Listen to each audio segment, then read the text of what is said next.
Доброго ранку, шановні колеги. Good morning, dear colleagues. We start our working day at Ukraine Crisis Media Center, and the topic of the first press briefing: why e-data portal doesn't function at full capacity. Viktor, Taran, head of the center, Eidos, Oleksandr Klymchuk, chairman at the Civil Society Online, and Evgen Shulga, director on development of. Please welcome on stage, dear colleagues.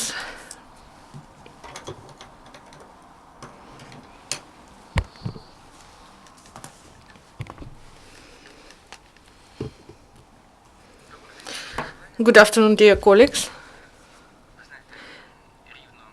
You know, a year ago, on the 15th of September, there was an official start of e-data portal. And last week, the Ministry of Finance reported that this portal works, and a lot of results were reached.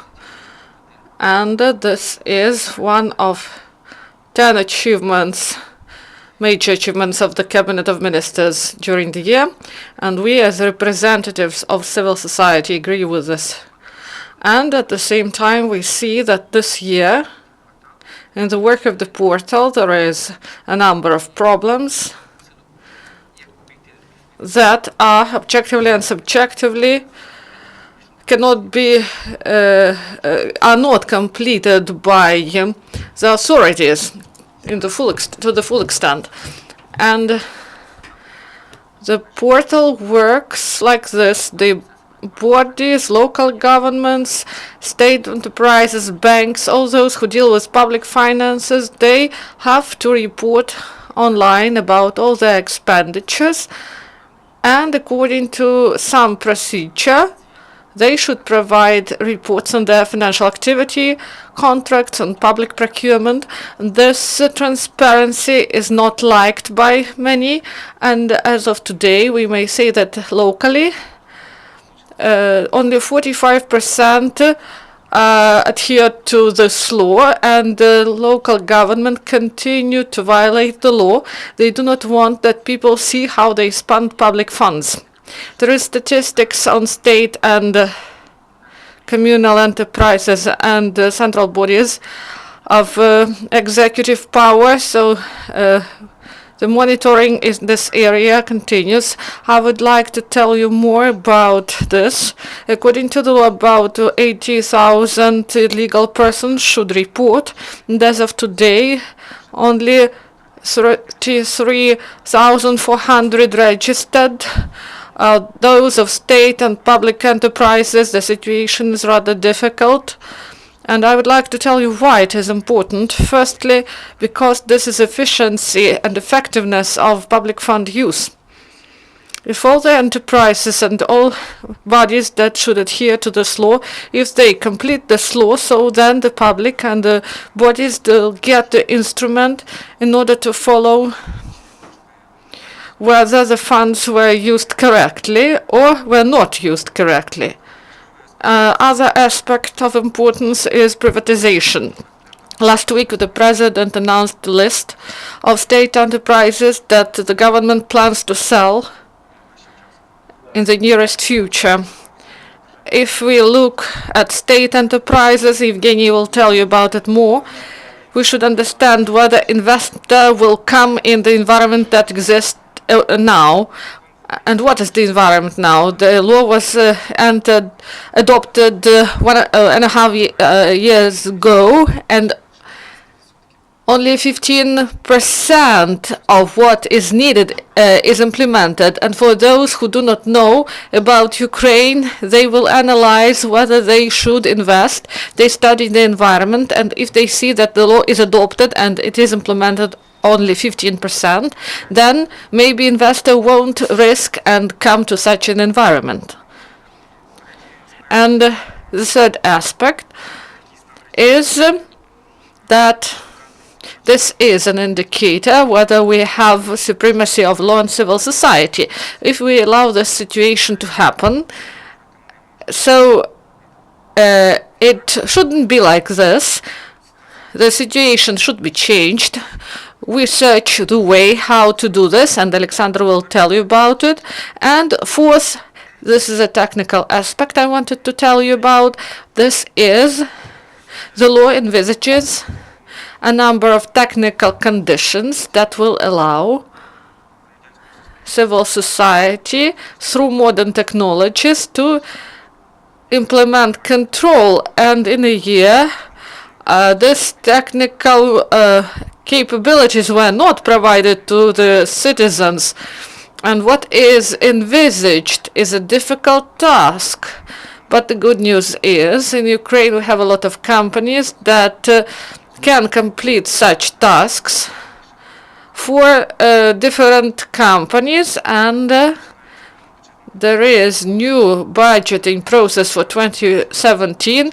Unfortunately, the budget of 2016 does not envisage financing for implementing all those technical conditions, but the only way to reach good result is that these technical conditions were realized. We should also get involved people to introduce local and international companies in order that they could do what is envisaged by law. So we will follow whether the Cabinet of Ministers introduce those changes to the Supreme Council. If not, we will make further proposals. So Oleksandr will tell you more. Evgeny Shulga will tell you about the situation with enterprises. Good afternoon. In 1.5 years,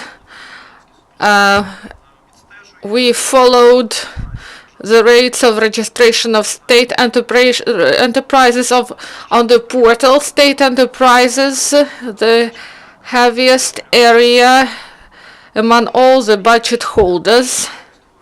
The rate among them is slow.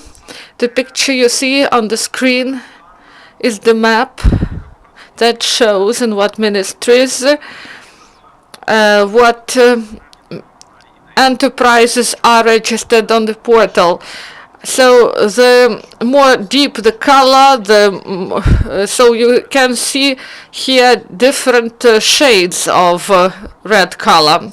So in figures, in Ukraine, we have up to 3,700 state enterprises in Ukraine, and 80% are not registered on the site.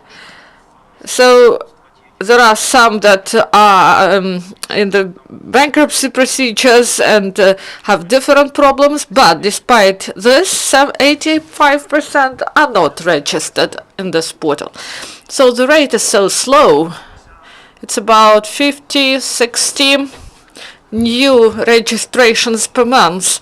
That we will need up to 8 years for state enterprises to complete implement this law on transparency of public funds use. Among those ministries to whom these enterprises affiliate to, the heaviest situation is in forest enterprises, and they have and if we have it in relative correlation, the worst is National Academy of Sciences and the Ministry of Economic Development. So about 95% are not registered. So this is the heaviest situation there. And also there are some holders that fully implemented the law, the National Bank, the Pension Fund, but the secrecy of their success is that they just have one enterprise affiliated to them, so that we cannot say about real success. So I won't say that they look better in this respect. So one more important aspect that we revealed while analyzing data: state enterprises often have several accounts, one of which is in the treasury and another is outside the treasury, And at the e-data site, we see only the data that go through the treasury. And according to portal data, half of these accounts of holders, that is accounts that are open in other banks, half of money do not go through this portal. We cannot see them. So the number of entries, the number of accounts that go through it lowers, and they transfer, these enterprises transfer their accounts to the banks that are not cannot be seen through this side. So the enterprises try to avoid transparency in this area. So I would like to say that the rates decreased. When the law entered, the number of registration was low because people didn't know how to use it. There were some technical problems, and then the number decreased, and now this is like a plateau. And Evgeny told us that state enterprises register with low rate, and also other holders, they have low rate of registration. And if we look at the rate that we see in September, we will need 10 years in order to implement this law to the full extent, and this is an acceptable situation. That's why we should do proper steps in order to solve this problem, in order to implement the law. We draw such an apocalyptic picture of public finances today, and we can ask ourselves, what can we do about it? If we want that the rules were adhered to, we should find the ways how to reinforce the implementation of these rules.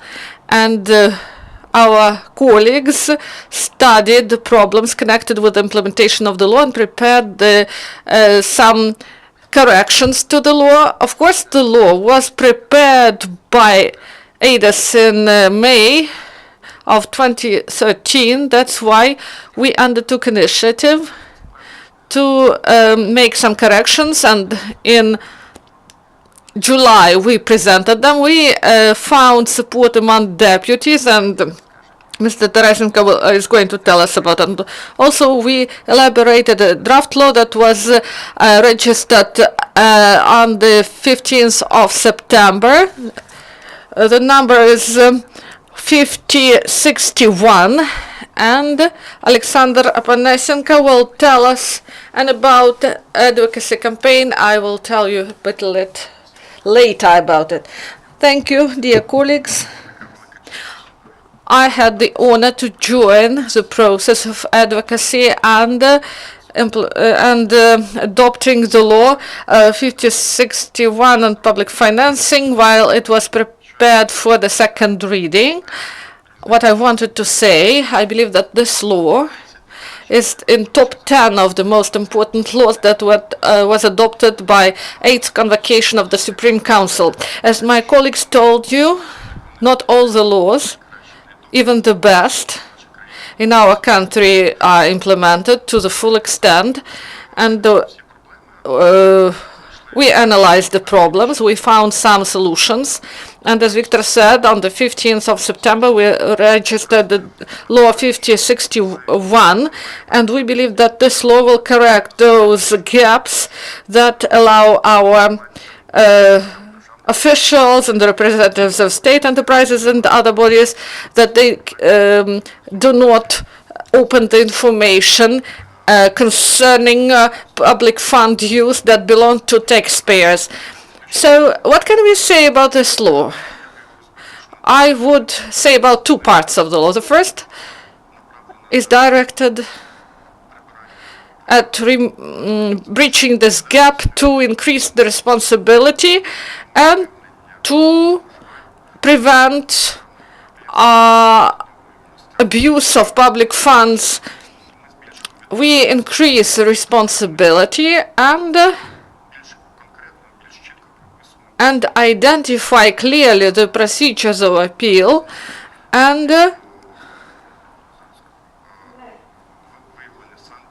and to identify sanctions against those who do not adhere to the law.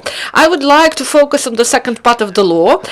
I was involved in the elaboration of this part, so when we adopted the 0949 law, so we were dealing only with expenditures, but the second part of this law reveals the sources of local budgets.